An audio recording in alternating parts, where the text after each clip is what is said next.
Alright everybody, we're going to take a look today at apps that you can use for review or assessment, formative and summative assessment tools in your classroom here as we get closer to the end of the school year. We're going to take a look at Kahoot, Nearpod, Quizizz, Socrative, and Plickers. Okay, so let's go ahead and take a look. Kahoot, a lot of us at this point are familiar with Kahoot. It's just Kahoot.it unless you need to create an account, and then you can go to getaKahoot.com. At that website, if you scroll down, that walks you through a lot of what you can do. You can create your own. You can play the ones that already are there. They also have it at, there's a guide if you need it. There's a team mode now which they've created. They're aware that a lot of classrooms don't have necessarily a one-to-one environment, but if you have enough that you could put them in teams, it lets you, I'll even show you, it lets you put them in teams so that they come up with a team name, but then they list the players, which is a new feature. So you can have the name of the team, then all the players, and then they're working together. The reason you would do that is if you wanted to use any of the reports that you can get from Kahoot that show you, who got what right and how they did. You would at least then have some record of who was on which team. But Kahoot is something that we're all pretty familiar with. A lot of us are using. I think there's parts of Kahoot, features of it, as far as getting the reports from there that we're not using. All of that stuff can be found within the guide that they talk about here, the practical guide. It can get you going pretty easy. So just briefly, Kahoot, again, a lot of us are already familiar with that one. Nearpod.com is another one. Nearpod, you can create a free teacher account. It's pretty simple. Nearpod is another interactive kind of question and answer program. What it does is it allows you to sort of create or download interactive multimedia presentations and then turn them in to question and answer things. So you could put in like a PowerPoint and then make it interactive. So you can share your interactive lesson, the student's activity in real time so they can be seeing what you're seeing. You can ask them questions and have them submit responses through devices. And then you can monitor and measure, and you get to choose if it's anonymous, like if you just wanted to use it for polling purposes, or if you wanted to keep track of stuff, you could do it there. So Nearpod is sort of like Kahoot, but it's now adding, a lot of us have PowerPoints or flip charts or PDFs or things like that we use, that you can make that a part of your lesson, pull it in, and then use that also for question and answer. Sorry about that. That phone was for me. So like I said, Nearpod benefits here. You can easily create interactive classes, so you can use your PDFs, your PowerPoints, pull them right in.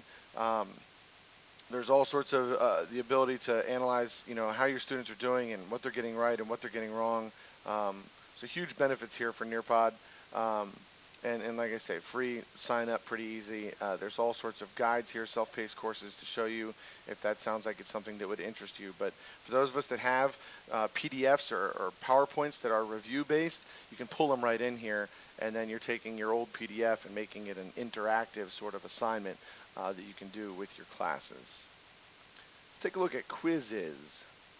Quizizz actually has a really kind of brief video that kind of walks you through it, and I'm just going to show you that. So check this out. Pretty simple. I'll kind of talk you through it as it goes. You click play to start a game. You share the game code with your students, and it's really simple. They go to join.quizizz.com. The video here is going to log in a couple students for you. This part seems very similar to Kahoot. What I like about Quizizz is that you don't have to hold everybody captive for an entire question when maybe it's taking some students longer than others. With Quizizz, students are allowed to move at their own pace. So whether you're working as individuals or groups, the students are going to go at their own speed. So once everybody's in, you as the teacher will click start, again, just like Kahoot, but you'll notice that now, like, the students are answering questions at their own pace. It's telling them right or wrong as they go. And they aren't on the same question at the same time. There is a timer above them that shows them like the timing of the other students. When they're done, they're able to review their answers, which is pretty cool. That's again something different than Kahoot. They don't get to go back and look at their answers, so it's kind of like an upgraded Kahoot as far as that goes. shows them wrong and right, which ones they got, so they could go back and you could have them find all the wrong answers and have them go through and now correct those. So I like Quizizz as sort of an upgrade to Kahoot. It certainly has, it does some more stuff, um, but pretty simple stuff, I feel like. Let's take a look at Socrative. Socrative, you can watch this demo. Of course, you can't watch it in Prince William County schools. You have to watch it at home because the video is blocked. But how it works, again, it's a question and answer program, but it gives you feedback. You're able to see students' results in real time. You can personalize the content, so you can design assessments specifically for your students. You get all sorts of reports, and it's compatible with a lot of other browsers. Um, it's Socrative, I think, probably does the most as far as the tools that we've looked at today, just because of how much it's got. The demo is actually pretty good. I've seen it outside of Prince William County Schools. So if you're at home and you want to go to Socrative.com and watch that demo, I'm a fan. I think that Socrative offers the most to teachers as far as tools that it has and things that you can do. Um, but it's going to take the most investment. So if you've got some time on your hands and you want to build a really cool review lesson, Socrative is the way to go. The way to go. If you're trying to be quick, then probably Kahoot or Quizizz. I think Nearpod and Socrative are similar, but I'm more of a fan of Socrative than I am of Nearpod. The last we're going to look at is called Plickers. Plickers is maybe the most original. This is one where you don't need devices. The only person that needs a device is the teacher. Um, so you can see in the picture, the students have cards.